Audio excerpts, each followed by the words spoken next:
Hello, ഇന്നത്തെ കഥയിലേക്ക് എല്ലാവർക്കും സ്വാഗതം. അങ്ങനെ ശ്രുതിയുടെയും ഫസ്റ്റ് നൈറ്റ് ആണ്. അപ്പം ആ സമയത്ത് ശ്രുതി പറയുന്നുണ്ട് ശ്രുതിയോട്, ഇന്ന് ഞാൻ പറഞ്ഞിട്ടുണ്ടായിരുന്നില്ലേ വെസ്റ്റേൺ സ്റ്റൈലിലാണ് നമ്മുടെ ഫസ്റ്റ് നൈറ്റ് ആഘോഷിക്കാൻ പോകുന്നതെന്ന്. അതെങ്ങനെ? അതൊക്കെ ഉണ്ട്, താൻ ആദ്യം പോയി ഡ്രസ്സ് ചേഞ്ച് ചെയ്തിട്ട് വാ എന്ന് പറഞ്ഞുകൊണ്ട് അവളെ പറഞ്ഞു വിടുകയാണ്. അതേസമയം ഉറക്കം തെളിഞ്ഞിട്ട് വന്നിട്ടുണ്ടായിരുന്ന രവി നോക്കുന്ന സമയത്ത് ഹാളൊക്കെ ഒരു മാറ്റം കാണുകയാണ്. അപ്പോൾ അയാളിങ്ങനെ സ്വയം ചിന്തിക്കുന്നുണ്ട്, ഇതെന്താ ഇവിടെ സാധനങ്ങളൊക്കെ മാറ്റിയിട്ടിരിക്കുന്നേ. അപ്പോഴേക്കും കയ്യിൽ കുടവുമായിട്ട് അടുക്കളയിൽ നിന്ന് സച്ചി വരുന്നുണ്ടായിരുന്നു. നേരത്തെ രേവതി പിടിച്ചതുപോലെ ഒക്കത്ത് വെച്ചിട്ടാണ് വരുന്നത്. അത് കണ്ടിട്ട് രവി ചോദിക്കുകയാണ്, എന്തോ നാട ഇത്? അല്ല, തലയിൽ വെക്കുന്നതിനേക്കാളും നല്ലത് ഒക്കത്ത് വെക്കുന്നതാണെന്ന് തോന്നി, അതുകൊണ്ടാണ്. നീ ഇതുമായിട്ട് എങ്ങോട്ട് പോകുന്നു? രവി ചോദിക്കുകയാണ്. ഏയ്, എങ്ങോട്ടും പോകുന്നില്ല, ഇതൊക്കെ അച്ചമ്മയുടെ പണിയാണച്ചാ. അച്ചമ്മയുടെ പണിയോ? ആ.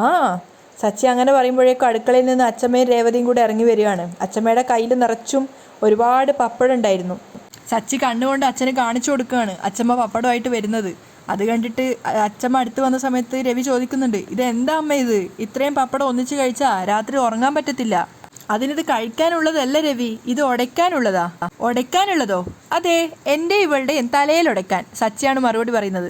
അച്ചമ്മ പൊട്ടിച്ചിരിക്കുകയാണ്. എന്നിട്ട് രവിയോടായിട്ട് പറയുന്നുണ്ട്, അന്ന് ചടങ്ങ് കഴിഞ്ഞപ്പോൾ ഈ ചടങ്ങുകളൊന്നും ഇവർക്ക് നടത്തിയില്ലല്ലോ, അതുകൊണ്ട് ഇപ്പം നടത്തണം എന്ന് എനിക്കൊരാഗ്രഹം. അന്ന് എങ്ങനെ നടത്താനാ?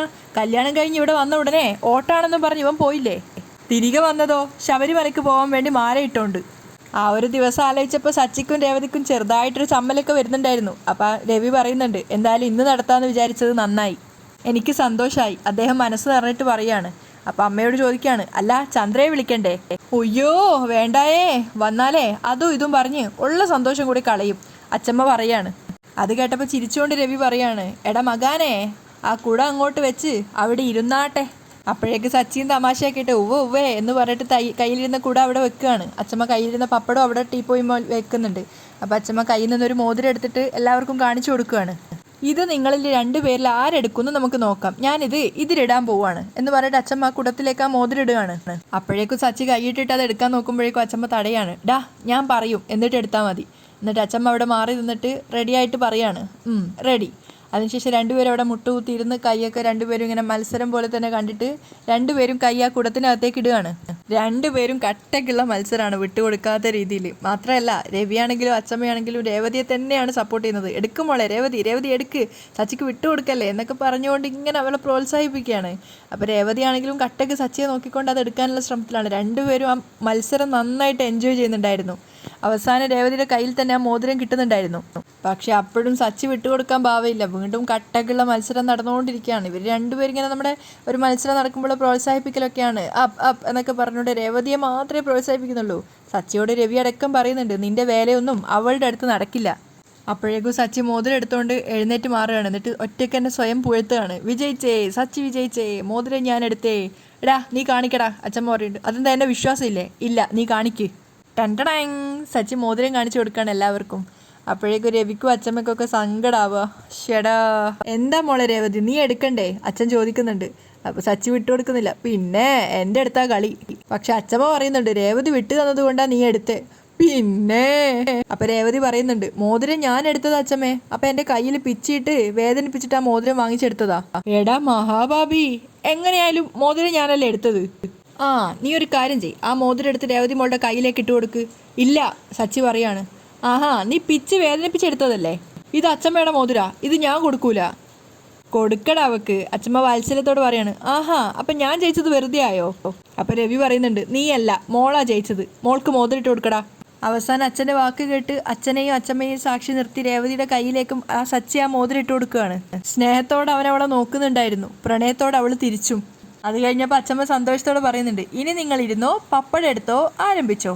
അങ്ങനെ രണ്ടുപേരും ഇരുന്ന് മുട്ടുകുത്തി അവിടെ നിലത്തിരിക്കുകയാണ്. അതിനുശേഷം രണ്ടുപേരും അങ്ങോട്ടും ഇങ്ങോട്ടും പരസ്പരം പപ്പടം എടുത്ത് തലയ്ക്ക് പൊട്ടിച്ചുകൊണ്ടേയിരിക്കുകയാണ്. നന്നായിട്ട് എൻജോയ് ചെയ്തിട്ടാണ് അവർ രണ്ടുപേരും അത് കളിക്കുന്നുണ്ടായിരുന്നത്. അവസാനം കുറേ പപ്പടമൊക്കെ തീർന്നതിന് ശേഷം സച്ചി ഇങ്ങനെ സ്നേഹത്തോടെ രേവതിയെ നോക്കുകയാണ്. സത്യത്തിൽ രണ്ടുപേരും നന്നായിട്ട് ക്ഷീണിച്ചു പോയിട്ടുണ്ടായിരുന്നു. പക്ഷേ സച്ചി വേഗം തന്നെ രേവതിയുടെ മുടിയിലൊക്കെ തലയിലൊക്കെ ആയിട്ടുണ്ടായിരുന്ന പപ്പടത്തിൻ്റെ ആ പൊടികളൊക്കെ മാറ്റി മാറ്റി കൊടുക്കുകയാണ്. അപ്പോൾ സച്ചിയുടെ ആ കെയറിംഗ് ഒക്കെ കാണുന്ന സമയത്ത് രേവതി പ്രണയത്തോടെ അവനെ നോക്കി നിൽക്കുകയാണ്. അതിനുശേഷം രേവതി അതുപോലെ തന്നെ അവൻ്റെ മേലിൽ ഉണ്ടായിട്ടുണ്ടായിരുന്ന ആ പൊടിയൊക്കെ മാറ്റി കൊടുക്കുന്നുണ്ടപ്പം രവിക്കും അച്ചമ്മക്കും ഒത്തിരി സന്തോഷമാവുന്നുണ്ട്. കാരണം അവരുടെ ബന്ധം ഒന്നുകൂടി കൂടി വരികയാണല്ലോ എന്ന് ആലോചിച്ചിട്ട്. അതേസമയം ശ്രുതി ഡ്രസ്സൊക്കെ ചേഞ്ച് ചെയ്തിട്ട് റൂമിൽ വന്ന സമയത്ത് ശരിക്കും അവൾ ഞെട്ടിപ്പോവാണ്. കാരണം മുറി അത്രയും ഡെക്കറേറ്റ് ചെയ്തിട്ടുണ്ടായിരുന്നു. നിലത്ത് മുഴുവൻ റോസാപ്പൂവിട്ട് ഒരു പരവതാനി പോലെ ആക്കിയിട്ടുണ്ടായിരുന്നു. അതിന് ചുറ്റും ക്യാൻഡിലൊക്കെ വെച്ച് ലൈറ്റൊക്കെ ചെയ്ത് സത്യത്തിൽ ശരിക്കൊരു ഇംഗ്ലീഷ് ടച്ച് ഫീൽ ചെയ്യുന്നുണ്ടായിരുന്നു. ആ സ്ഥലത്ത് പ്രണയത്തോടു കൂടി ശ്രുതി അവളെ നോക്കി നിൽക്കുകയാണ്. മാത്രമല്ല ശ്രുതി അരികിലെത്തിയപ്പോൾ ഒരു റോസാപ്പൂവിൻ്റെ ബൊക്കെ എടുത്തിട്ട് അവന് ഗിഫ്റ്റായിട്ട് അവൾക്കത് കൊടുക്കുകയാണ്. അപ്പോൾ പ്രണയത്തോടെ അവളത് വാങ്ങിയിട്ട് ആ റോസാപ്പൂവിലൂടെ ചവിട്ടി ചവിട്ടി അവൾ നടക്കുകയാണ്. അവസാനം ബെഡിന് അരികിലെത്തിയ സമയത്ത് ശ്രുതി അവളെ പൊക്കിയെടുക്കുകയാണ്. എന്നിട്ട് കയ്യിൽ വെച്ച് വട്ടം കറക്കിയതിന് ശേഷം ബെഡിലേക്ക് അവളെ എറിയാണ്. എന്നിട്ട് ബെഡിൽ കിടക്കുന്ന അവൾക്ക് നേരെ അവൻ റോസാപ്പൂവൊക്കെ വിതറി എറിയാണ്. പിന്നെ അവളുടെ അരികിലേക്ക് പ്രണയത്തോടെ വന്നിരിക്കുന്നുണ്ട്. ശ്രുതി അവിടെ നിന്ന് ബെഡിൽ നിന്ന് എഴുന്നേറ്റ സമയത്ത് ശ്രുതി പോയിട്ട് കുറച്ച് വൈനൊക്കെ എടുത്തിട്ട് കൊണ്ടുവരികയാണ്. അപ്പം ശ്രുതി ചോദിക്കുന്നുണ്ട്, ശ്രുതി എന്താ ഇത്? അപ്പം ശ്രുതി പറയാണ്, ഞാൻ പറഞ്ഞിരുന്നില്ലേ നമ്മുടെ ഫസ്റ്റ് നൈറ്റ് ഒരു വെസ്റ്റേൺ സ്റ്റൈലിലാണെന്ന്. ഇതാ ചോക്ലേറ്റ് എടുക്ക് എന്ന് പറഞ്ഞിട്ട് കയ്യിലിരിക്കുന്ന ആ പാത്രത്തിൽ നിന്ന് ചോക്ലേറ്റ് ശ്രുതി എടുക്കുകയാണ്. അപ്പോൾ ശ്രുതിയും അതിൽ നിന്നും എടുത്തിട്ട് രണ്ടുപേരും പരസ്പരം മാറി മാറി അങ്ങോട്ടും ഇങ്ങോട്ടും വായിൽ വെച്ച് കൊടുക്കുകയാണ്. അതിനുശേഷം രണ്ടുപേരും പരസ്പരം കിസ് ചെയ്തുകൊണ്ട് അവരുടെ ഫസ്റ്റ് നൈറ്റ് ആരംഭിക്കുകയാണ്. രാവിലെ രവി പത്രം വായിച്ചുകൊണ്ടിരിക്കുമ്പോഴാണ് ചന്ദ്ര പോവാൻ റെഡിയായിട്ട് വന്നത്. അപ്പം രവി ചോദിക്കുന്നുണ്ട്, നീ എങ്ങോട്ടാ ചന്ദ്രേ? ക്ഷേത്രത്തിലേക്ക്. കല്യാണം നന്നായിട്ട് നടക്കാൻ വേണ്ടി ഒരുപാട് വഴിപാടുകളും നേർച്ചകളും നേർന്നിട്ടുണ്ടായിരുന്നു. ശ്രുതിയെയും ശ്രുതിയെയും കൂട്ടുന്നില്ലേ? അയാൾ തിരിച്ചു ചോദിക്കുകയാണ്. പിന്നെ അല്ലാതെ അവരിനിയും റെഡിയായിട്ടില്ലേ? ചന്ദ്ര സംശയത്തോടെ ചോദിക്കുന്നുണ്ട്. അവരതിന് എഴുന്നേറ്റോ റെഡിയാവാൻ വേണ്ടിയിട്ട്? അയാൾ തിരിച്ചു ചോദിക്കുന്നുണ്ട്. അപ്പം ചന്ദ്ര വേഗം അവരുടെ മുറിക്ക് മുന്നിൽ പോയി നിൽക്കുകയാണ്. അവർക്ക് ആ വാതിലിന് മുട്ടണമെന്നുണ്ടായിരുന്നു. പക്ഷേ ഒരു ശങ്ക കൊണ്ട് മുട്ടാതെ ഇങ്ങനെ നിൽക്കുകയാണ്. 1-2 പ്രാവശ്യം കൈ കൊണ്ട് മുട്ടാൻ ശ്രമിച്ചിട്ട് വീണ്ടും അവരത് ഒഴിവാക്കുകയാണ്. എന്നിട്ടൊരു പുഞ്ചിരിയും നാണമൊക്കെ കൊണ്ട് അവരിങ്ങനെ ആ മുറിക്ക് മുന്നിൽ തന്നെ നിൽക്കുന്നുണ്ട്. അപ്പോഴേക്കും രേവതി സ്റ്റെപ്പ് കയറി വരികയാണ്. അമ്മ അവിടെ അവരുടെ മുറിക്ക് മുന്നിൽ നിൽക്കുന്ന രേവതി കാണുന്നുണ്ട്. അപ്പോൾ രവിയും വിചാരിക്കുകയാണ്, ഇവളെന്തേ ഈ കാട്ടുന്നതെന്ന്. അപ്പോൾ രവി ഇങ്ങനെ സ്വയം പറയുകയാണ്, ഈ അടുത്ത കാലത്തെങ്ങാനും അവരെയും കൂട്ടി രാവിലെ അമ്പലത്തിൽ പോകാൻ പറ്റുമെന്ന് എനിക്ക് തോന്നുന്നില്ല. അപ്പോഴേക്കും രേവതി അങ്ങോട്ടേക്ക് വന്നിട്ട് രവിയോട് പറയാണ്, അച്ഛാ ബ്രേക്ക്ഫാസ്റ്റ് റെഡിയാണ്, കഴിച്ചോ? സച്ചി എഴുന്നേറ്റില്ലേ മോളെ? എഴുന്നേറ്റു, കുളിക്കുക. എങ്കിൽ അവനൂടെ വരട്ടെ, ഒരുമിച്ച് കഴിക്കാം. അപ്പോൾ അച്ഛന് ചായയോ കോഫിയോ എന്തെങ്കിലും വേണോ? ഇപ്പോൾ ഒന്നും വേണ്ട മോളെ. ഓക്കെ എന്ന് പറഞ്ഞുകൊണ്ട് രേവതി അവിടുന്ന് പോകാൻ നോക്കുകയാണ്. അപ്പോഴേക്കും ചന്ദ്ര അങ്ങോട്ടേക്ക് വന്നിട്ട് ദേഷ്യത്തോടെ പറയുന്നുണ്ട്, ഒന്നവിടെ നിന്നേ. അപ്പോൾ രേവതി നിന്നിട്ട് അമ്മയെ നോക്കുകയാണ്. ഇങ്ങനെ ഒരാൾ ഇവിടെ നിൽക്കുന്നുണ്ട്, നീ എന്താ എന്നോടൊന്നും വേണമെന്ന് ചോദിക്കാത്തത്? അമ്മയ്ക്ക് ചായ വേണോ? ഞാൻ എടുത്തിട്ട് വരാം. എനിക്ക് നിൻ്റെ ചായയും കാപ്പിയൊന്നും വേണ്ട. ചന്ദ്ര മുഖം വീർപ്പിക്കുകയാണ്. പിന്നെ ഒന്നും പറയാതെ രേവതി അവിടുന്ന് പോകാൻ ശ്രമിക്കുമ്പോഴേക്കും വീണ്ടും പറയുന്നുണ്ട്, നിക്ക്, ബ്രേക്ക്ഫാസ്റ്റ് എന്താ ഉണ്ടാക്കിയേ? എന്താ ഉണ്ടാക്കുന്നതെന്ന് ഇന്നലെ രാത്രി ചോദിച്ചിരുന്നപ്പോൾ അമ്മ പറഞ്ഞിരുന്നില്ലേ? അപ്പോൾ ചന്ദ്ര പറയാണ്, ശ്രുതിക്ക് എന്താ ഇഷ്ടമെന്ന് ചോദിച്ചിട്ട് അത് ഉണ്ടാക്കിയാൽ മതി. അപ്പോൾ രേവതി ഇങ്ങനെ അവരെ മുറിയുടെ മുന്നിലേക്ക് നോക്കിയിട്ട് ചോദിക്കുകയാണ്, മണി 10 ഇനി എപ്പോൾ ഉണ്ടാക്കി കൊടുക്കാനാ? അവരുടെ രണ്ടുപേരുടെ സംസാരം ശ്രദ്ധയോടെ കേട്ട് നിൽക്കുകയാണ് രവി. അപ്പം രേവതി പറയുന്നുണ്ട്, ഉച്ചയ്ക്ക് വേണമെങ്കിൽ അവൾക്ക് ഇഷ്ടമുള്ളത് ഉണ്ടാക്കി കൊടുക്കാം, ഇപ്പോൾ പറ്റില്ല. 10 മണിയായില്ലേ? അപ്പോൾ ചന്ദ്ര ചോദിക്കുന്നുണ്ട്, അതെന്താ 10 മണി എന്ന് 2 പ്രാവശ്യം എടുത്തു പറയുന്നേ? അവൾ എപ്പോൾ വേണേലും എഴുന്നേറ്റ് വരട്ടെ, അവൾക്ക് ആവശ്യമുള്ളത് നീ ഉണ്ടാക്കി കൊടുത്തിരിക്കണം. അവർ സന്തോഷമായിട്ട് കഴിയുന്നത് നിനക്ക് പിടിക്കുന്നില്ല അല്ലേ? അപ്പോൾ രേവതിയും കുറച്ചൊരു ദേഷ്യത്തോടെ പറയുന്നുണ്ട്, അവരെങ്ങനെ കഴിഞ്ഞാലും എനിക്കെന്താ അമ്മേ, ഇപ്പോൾ അവളുടെ ഇഷ്ടത്തിനനുസരിച്ച് ഉണ്ടാക്കി കൊടുക്കാൻ പറ്റില്ല എന്നാണ് ഞാൻ പറഞ്ഞത്.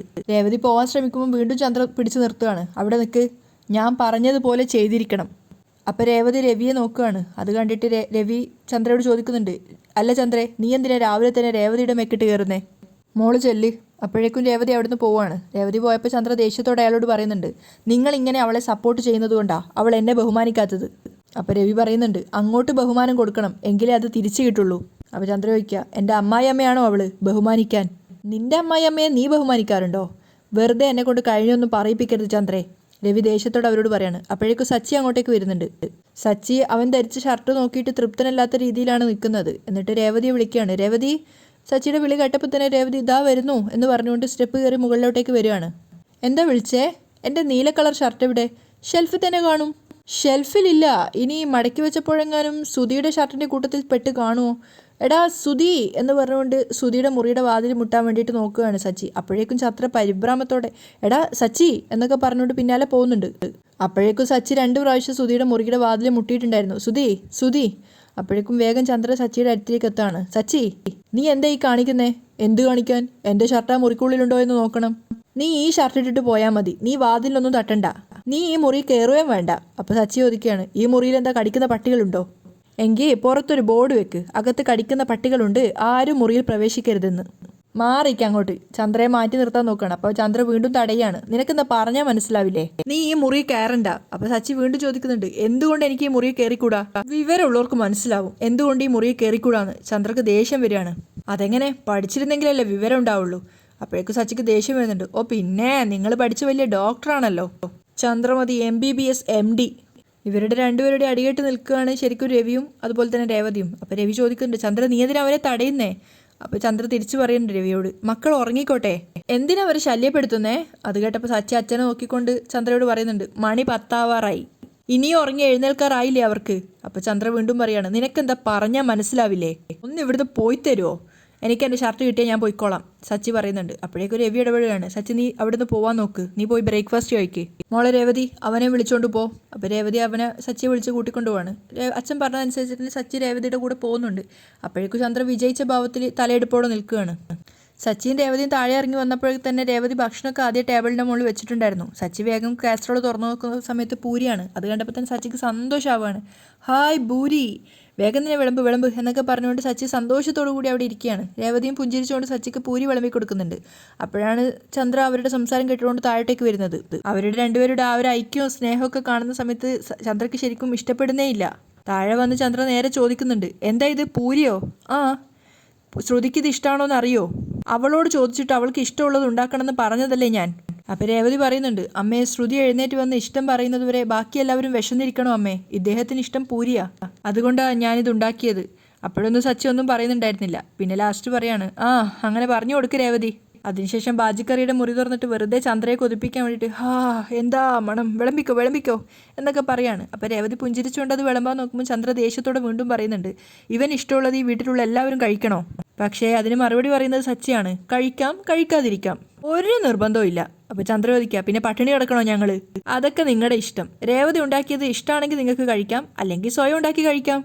അത് കേട്ടപ്പോൾ ചന്ദ്രയുടെ നാവടയാണ്. സച്ചിയാണെങ്കിൽ പൂരി ആസ്വദിച്ച് കഴിക്കുകയാണ്. ആഹാ, എന്തൊരു ടേസ്റ്റാണ്, സൂപ്പർ. അപ്പോഴേക്കും അച്ഛമ്മയും കൂട്ടിക്കൊണ്ട് അച്ഛനും വരുന്നുണ്ടായിരുന്നു ബ്രേക്ക്ഫാസ്റ്റ് കഴിക്കാൻ. അവരെ കണ്ടപ്പോൾ തന്നെ സച്ചി സന്തോഷത്തോട് പറയുന്നുണ്ട്, അച്ഛമ്മേ ഇരിക്ക്.